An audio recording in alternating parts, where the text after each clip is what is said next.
Great to be with you again on Locked On Texas Tech on the Locked On Podcast Network. Your team every day, always free and available on YouTube or anywhere you get podcasts. Now the number one sports podcast network in the world. Thanks as always for making us your first listen. Today's episode brought to you by 5 Hour Energy. Have your cake and drink it too. Birthday cake flavor is back.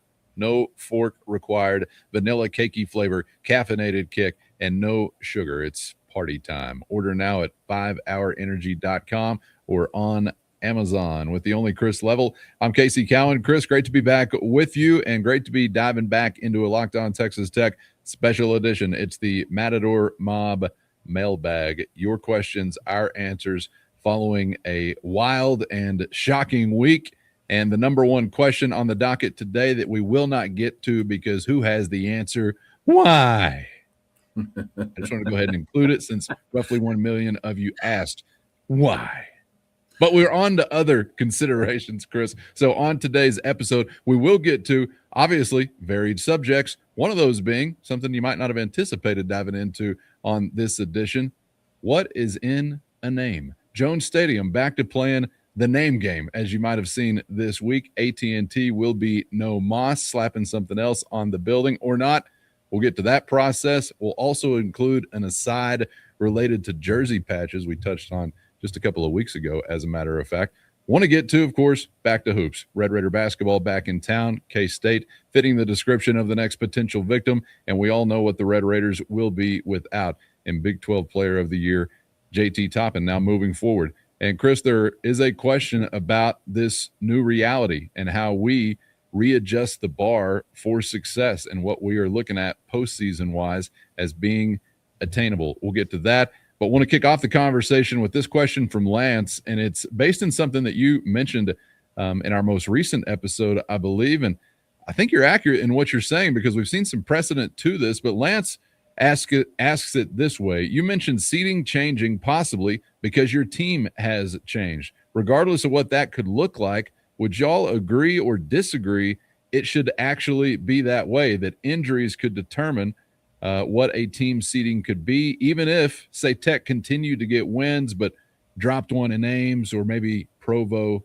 as well? So this is like in tandem with you still winning basketball games for the most part, Chris, but being graded on sort of a sliding scale because of this injury. Whether or not the reality is the reality, you agree with it? Disagree with it? How do you approach that as a college basketball fan? Yeah, I think one of the most famous examples of this was Kenyon Martin at Cincinnati. Was playing for Bob Huggins at the time. He was thought to be like a top draft pick. I think they were in line to be a 1 seed. And then he gets hurt. I think it was in the conference tournament. And you're like, okay, now what? I think they've changed a lot about the way that they select and seed teams, and there's a lot different criteria. There's a lot more metrics in it. It puts the committee in a very difficult position. It's not really fair. Somebody gets hosed in this process, right? Whether they slant more to one metric or the other, and it's like, are they picking and choosing from year to year, and you're like, do I need to have a strong non-conference schedule? Do I need to have a really strong non-conference schedule? Like, oh, so you're putting more weight on road wins, and you didn't count on our neutral site, or you wanted me to blow out teams when I just barely won games. Whatever. Yeah. Ultimately, this is what's going to happen. They will. The comment that I made and the comment that we're being asked about is, that may break a tie or something, I guess. Ultimately, what will happen is this, and this is the way it's set up to do business now, more differently than it was years and years ago. That they will seed your resume. There will be data. So now what happens is, if you don't take care of your business down the stretch and the wheels come off of a bit, it's going to severely affect your resume. There used to be a key metric in the last 10 games that you'd played. How are they playing lately? They threw that out, several years ago. So if you were 9-1 versus if you were 3-7, that would affect your seeding. And that would have been in play here for you, is that if you kind of go 500 or below 500 or whatever down the stretch, or you're barely above 500, that would have factored into. But the way they are going to look at it is that Duke win's going to count, that Houston win's going to count, your net ranking is going to count, your Ken Palm is going to count. Yes, we all know JT Toppin heavily affected those wins and those numbers and those metrics and all that stuff. But they won't be given the option to go, we're just going to grade them on this small sample size as a team. But in the back of your mind, we all know there's a huge difference.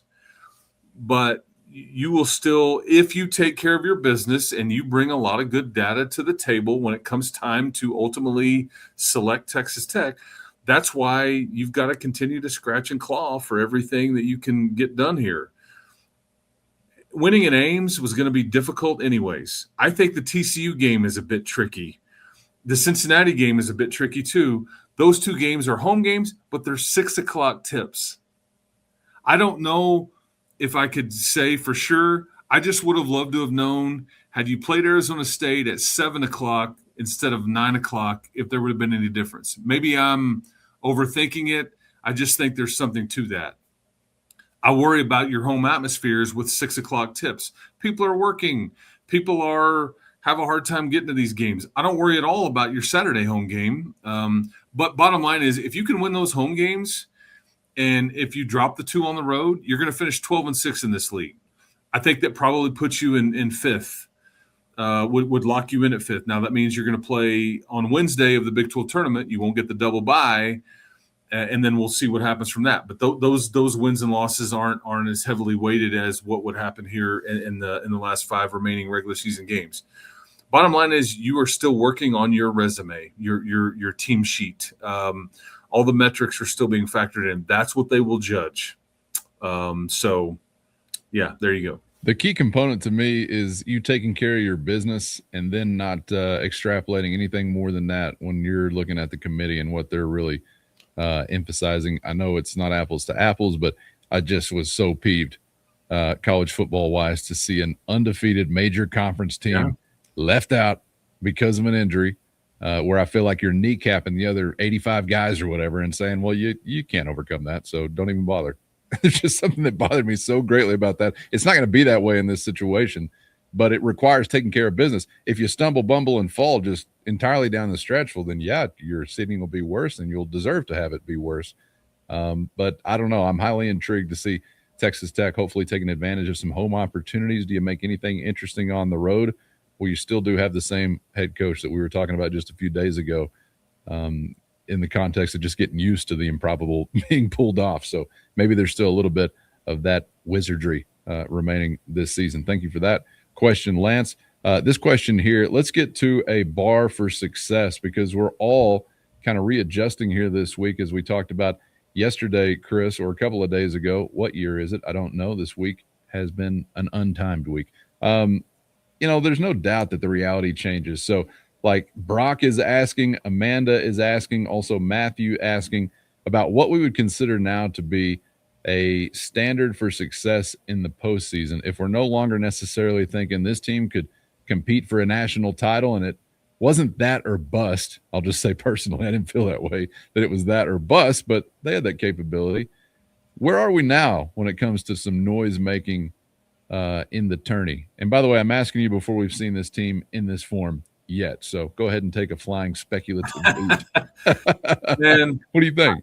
I would say, I'll just try to keep it real. And again, everybody can have a different opinion here or disagree or agree with me or whatever. In my opinion, because NCAA tournament is extremely difficult to maneuver through, and really, really good teams get bounced early, don't make it out of the first weekend. I'm talking elite teams. They've been like, we see these all the time, when a 16 upsets a 1. Not that we see that all the time, but really good teams, they get bounced. That's the beauty of the tournament. And so if you're basing everything off of what you do in the tournament, if your season was a success or not, it's just a bit tricky.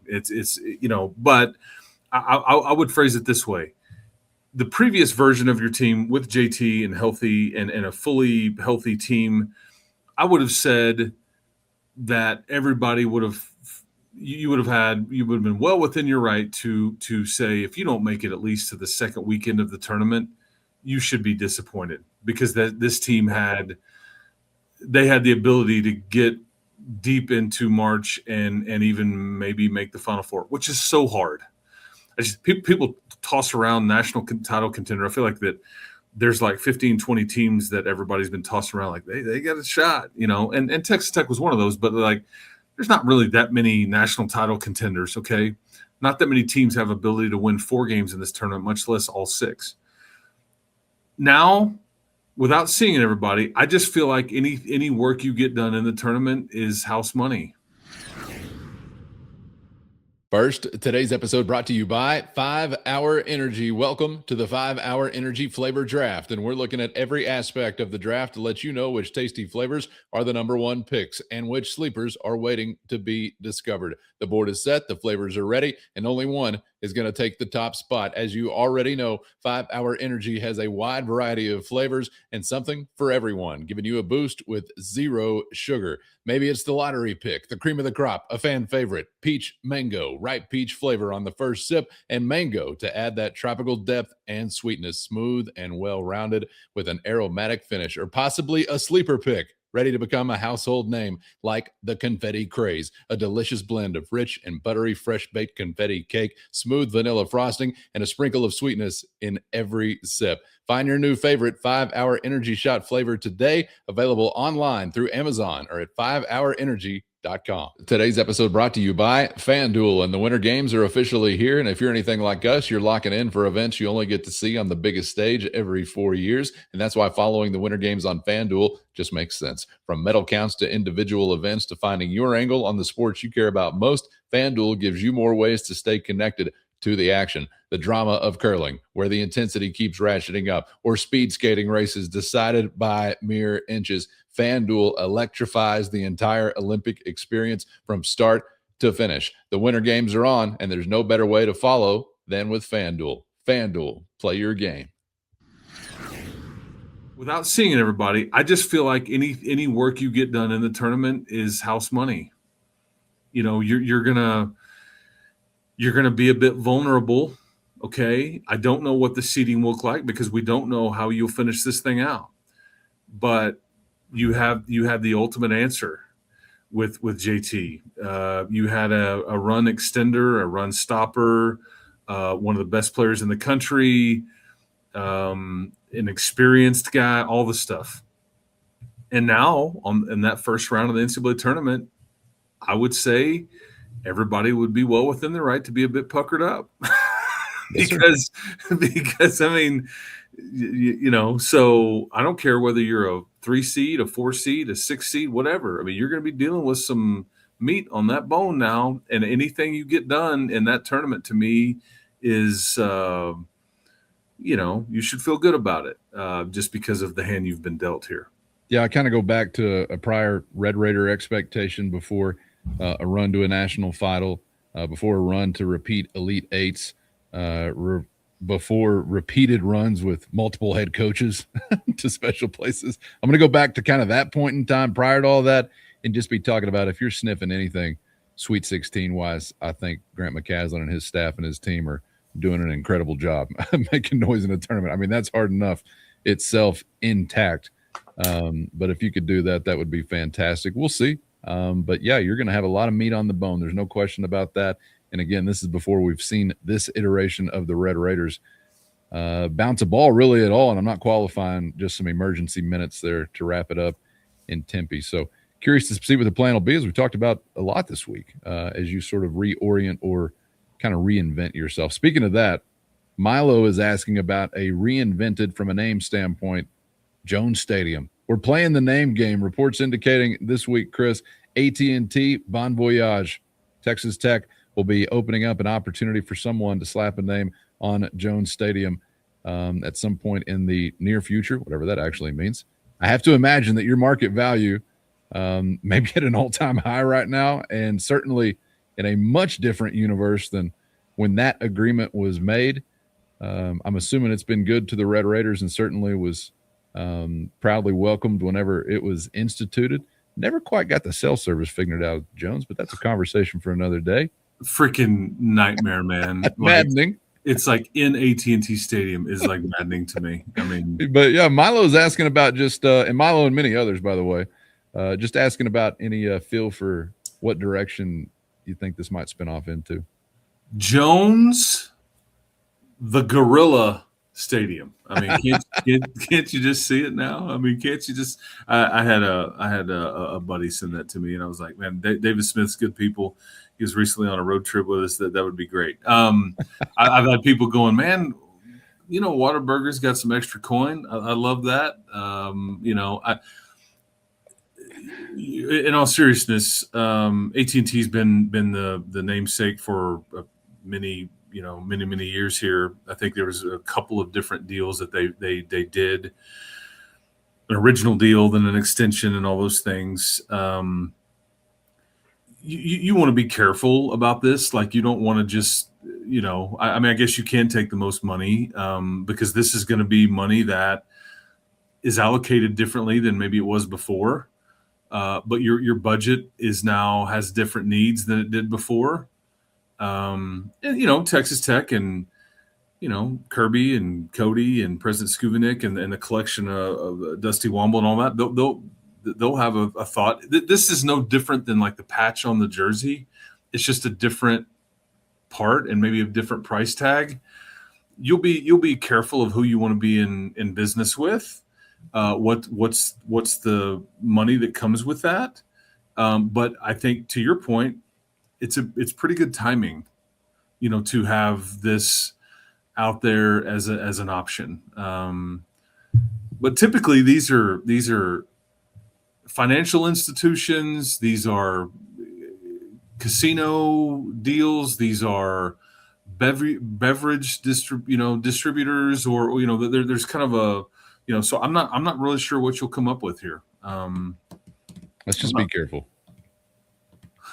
It's got to roll out. Let's not go with something that's ultra goofy. I'll never forget the Yum Center. I think that's Louisville. Yeah, with the Kentucky Fried Chicken and that whole thing. Yeah, the Yum Center. And keep in mind, like, they can any name can get slapped on there. We don't have to call it that. We're not getting any money off of it. That's true. I've never really even subscribed by AT&T to begin with. It's the Jones, yeah, or it's the Cliffy's house. Yeah, all that stuff. So we'll see. I am curious what that could fetch. You know, I don't know what that looks like in this day and age, like what that is worth to somebody, but it's pretty good timing. I bet it fetches a lot more now than it would have 5 years ago. I just don't know. I don't know what that looks like, but these are important dollars for sure. So I hope that they can sell it for a pretty penny, because it would only help out the whole thing. Call me, boys, if you need to. You need to ask about it rolling off of the tongue, because it could be my tongue it's rolling off of a lot. So Jones Supercalifragilisticexpialidocious Stadium is probably not the best idea, but we'll see. Sort of a two-part question here. Milo is also asking patch-wise. Do you have any idea if this would be up to individual programs to orient with maybe different agreements, sponsors, patches, or if they were to go into this, is this a program-wide type of agreement where everybody's rocking the jersey patch? Yeah, like the jersey patch. I think this is unless I'm mistaken, I think this is a football only thing initially. Okay. Yeah, I don't know if I don't want to misspeak or speak out of turn, but I think this was approved for football only, I think. And at that point, are we talking like conference wide agreement? At that point, I would say no. This is a Texas Tech football program only decision. Okay, as it relates to their jerseys, who they want to do business, what that's worth. I mean, probably an athletic department, but it's only would be shown on the football program's jerseys, and I would guess that means the football program would recoup that revenue and all those things. And I think there's some schools that are going to say, we're not doing that. We're not dumbing this thing down. We're not going to go that route. Others will be like, hell yeah, man. Like, we're having a hard time making ends meet. If somebody's out there, the Love Truck Stop, you know, jerseys. Yeah. Well, I mean, whatever, man, you know, it's like, you know, so, and I'd be willing to bet you that Texas Tech, if the right sponsor is there, that they would be willing to listen and do business and And it's funny because it's amazing how many patches are on these jerseys, because you got conference, you've got your Adidas, you have the Mahomes logo, you have an American flag. It almost just becomes one more thing that you're probably not even going to notice that much anyways. Would be my thing. But like the Ohio States and the Notre Dames, they're going to be like, yeah, we're too blue-bloodish for this. We don't, this is beneath us. I don't know. Oh yeah. I remember Notre Dame was pitching a fit just over being asked to spray ACC on their grass, which, I mean, I can understand that about the ACC, but just as an example. All right. Thank you for that question. Parker's asking this question back to hoops and to Christian Anderson. Draft stock obviously rising. And Parker's asking how much of an opportunity you think this actually is for Christian Anderson's draft stock. I'm Clea Butler, host of Locked On Women's Basketball, and this is Mazda's Women's Basketball Snapshot, celebrating the work no highlight reel can ever capture. It was a heavyweight showdown between number 3 South Carolina and number 7 LSU, and the Gamecocks rose to the occasion.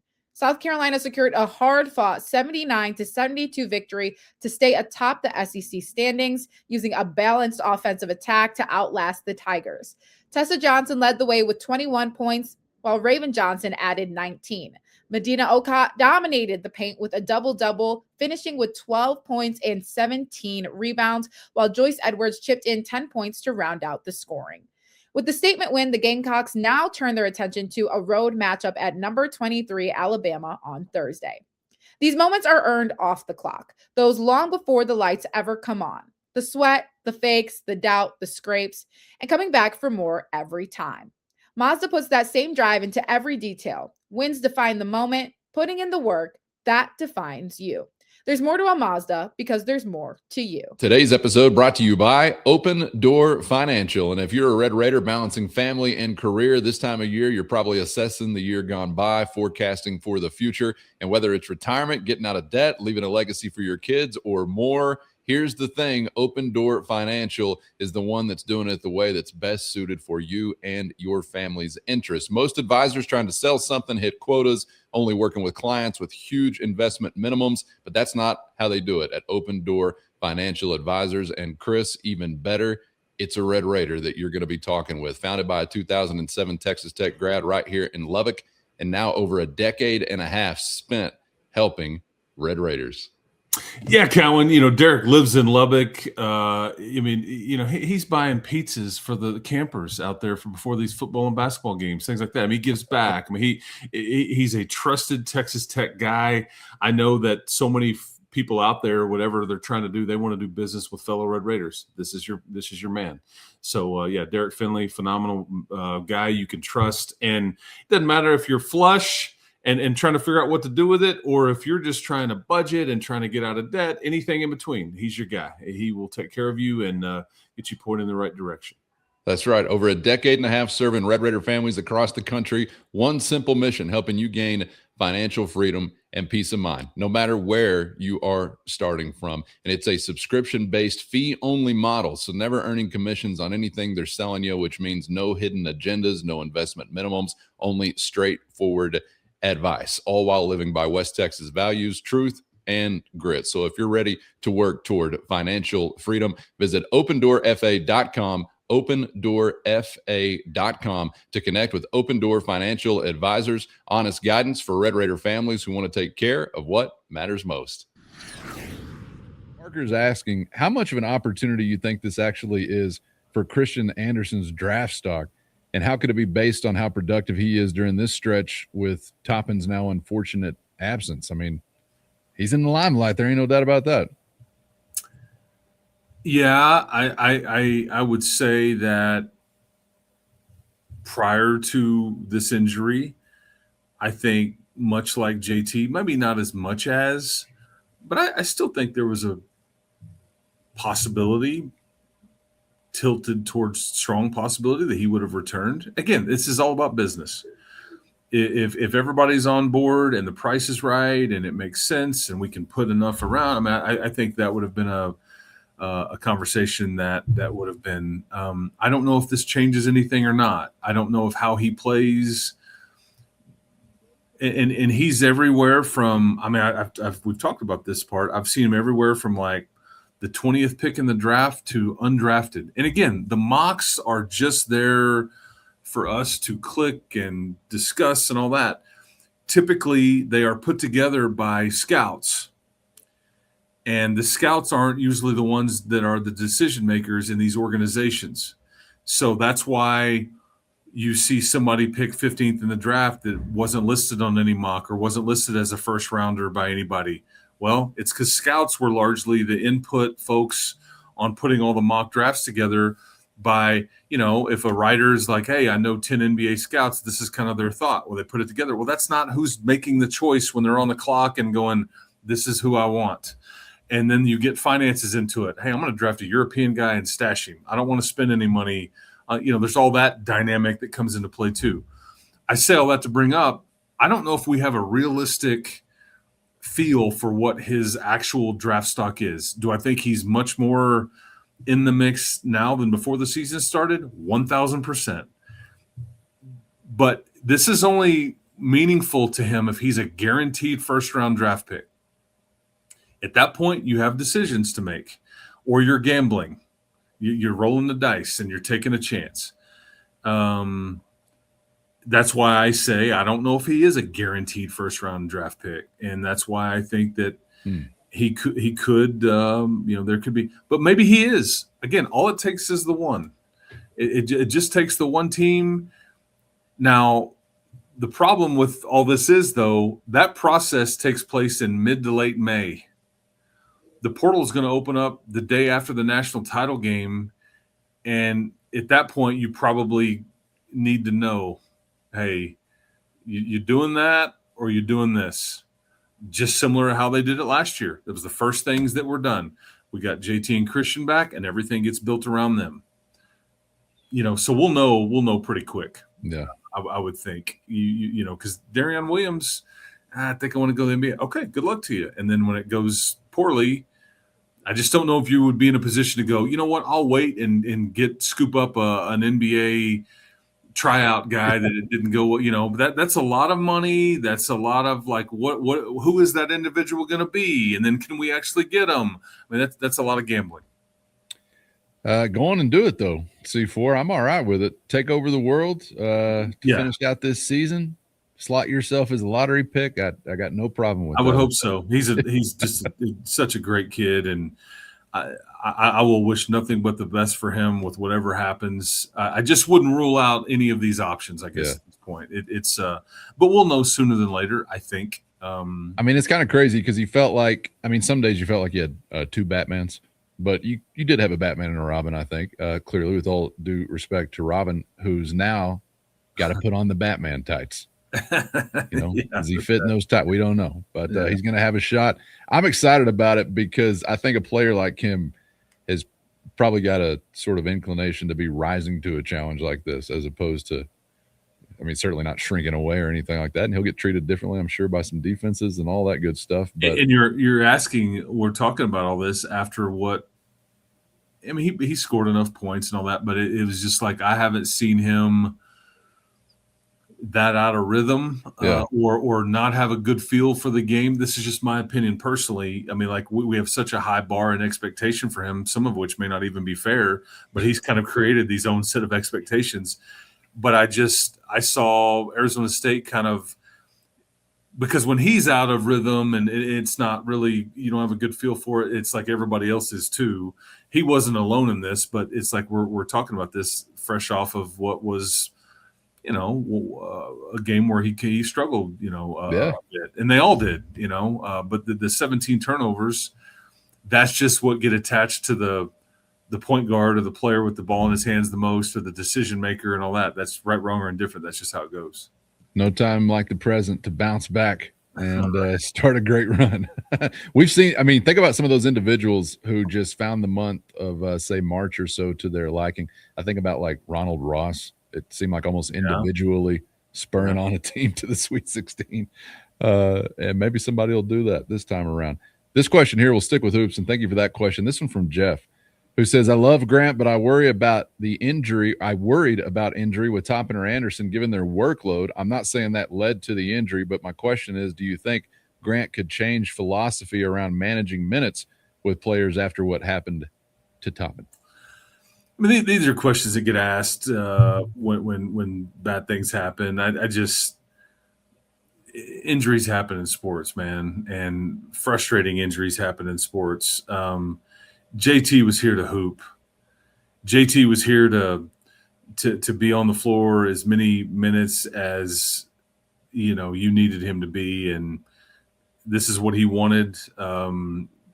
Understood when he'd come out and try to sneak a rest in here and there, but I don't, I get the question. You do feel like you need to be a bit deeper. Grant has said this. I need to trust myself and have more of a rotation and all that. You have two guys out there that are on the Wooden Award watch list, man, and you're playing them a lot of minutes. This is just what do you think is going to happen at the next level? I mean, you don't have these conversations with hey man, you think that they're playing 80, 90, 100 games a year, and injuries happen, and it was just unfortunate. It was a freak deal. I just feel like, and they may be asking this question from a point of, well, so this is why Warren Washington and then Darion Williams and Chance McMillan last year, and then JT this year. Look, injuries happen, man, and it's just I don't fault or like want to say, yeah, Grant needs to change with this. No, I don't buy that at all. He's always going to have a tighter rotation than some, but it's also hard to play anybody more than 8 guys realistically. And now that you're investing heavy dollars, some guys are going to be expected to play a lot of minutes because this is how they're being paid, right? I mean, this is the business aspect of it, and that's no different at the next level either, because this is basically semi-pro or professional basketball at the college level. That's what it is. Yeah, you want to see amateur basketball, you can just run over to Amherst, Texas, any Tuesday or Friday. All due respect to Amherst. Tyson's asking this question, says the Toppin injury is hitting me hard, though not as hard as losing the Natty. That was the pinnacle of my sports sadness. What is the most sports sad y'all have ever been? Losing a game is different, man. It sucked, but that's just, you feel like you're cheated in this situation. To me, you do feel cheated. I was the Final Four run was one of those, because let's be honest, it was a bit unexpected. Nobody went into that going like but it was one of those things where I think I remember saying it on the broadcast when the confetti coming down and Virginia was running around. So I enjoyed, when they were the 1 seed that went down, I enjoyed it thoroughly. But it was like, and that may have been actually before that they upset you, but be glad that it happened. Don't be sad that it's over, kind of was my mindset at the time. I even felt this way about you losing to Oregon recently. And maybe I'm the soft one and I need to have higher expectations or whatever. I'm just like, when you start achieving things that you've never done before, I just can't get too upset and broken up. I remember even the OU game in 2008. I was more like, not upset. I was more like mad, like, damn, just because of how that game played out. I'm trying to think of like really just like, we don't have to run down the whole trail of tears. Yeah, time but those are some big moments and some recent ones that, had you lost that Big 12 title game this past December, I probably I wouldn't have handled that well because it all built to this crescendo, but that's the one banner you needed to hang. And for a variety of reasons, life would have changed after that. I don't know. You in the CFP, all this, you're the butt end of many jokes. I mean, just all the stuff. But that was as happy as I'd been in a while. I'll tell you that. Yeah, I think about Yeah, well, you bring up '08. I was just completely and totally pissed off in that situation. Nothing sad about it, really. This would just feel so different because you feel like you were cost an opportunity. I think about the COVID tournament being wiped out and what you would have been that year in that tournament. I was incredibly sad then from a college basketball standpoint.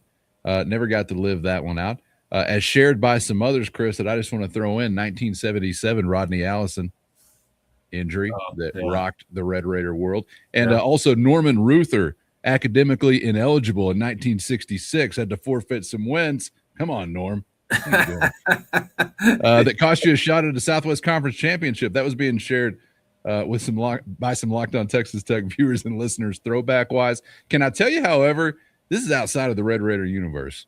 You're not cheated here. This was just an extended sadness because it also played out over a series. And I think you will share this with me. Dallas Mavericks, Golden State Warriors, first round of the playoffs. Dirk Nowitzki, NBA MVP. All of a sudden, what happened? We're out. You remember that one? So this is actually just all of sports. I thought we were just keeping it the Tech one, but I'll even one up you on the Maverick one because I was at Game 2 when the Mavericks went up 2-0 over the Miami Heat and then lost 4 straight. And I remember, and I used to be a big NBA guy, not near as much now. The league is so different. It's changed. It's just not my cup of tea anymore. But back then I used to go to Maverick games at the Reunion Arena. I can remember the Beat LA chants back in 1986 when you were in the Western Conference Finals. I mean, shout out to Rolando Blackman and Derek Harper and that whole group, Detlef Schrempf. I mean, that was my jam. And they were, that organ, that song that organ plays is like, hey, that whole deal. They used to play that at Reunion Arena. The place would just go absolutely nuts. I made my mom take me to Sound Warehouse and try to find that record just so I could play it at home when I was a little kid. Yeah, no lie. But yeah, I think that would have been like the NBA Finals in 06. 06, yeah. And I was at Game 2 of the Finals, and you go up 2-0. And I think the percentages are like teams that go up 2-0 in the Finals like win it 87, 92% of the time. I don't know. And I'm like, of course, my group would be the one that would be the but you got Tim Donaghy entered the picture. Yeah, 85 free throws for Dwayne Wade. Spelled incorrectly. Bingo. But you got redemption years later against that in an even more satisfying way, I would say, down the road as well. I watched them go up 2-0. I left the country, was not in a place with readily available internet, had to travel an hour plus to get to an internet cafe. I didn't do so for almost 3 weeks. Can you imagine my surprise? They lost? I've been celebrating for almost a month an NBA title for the Mavs.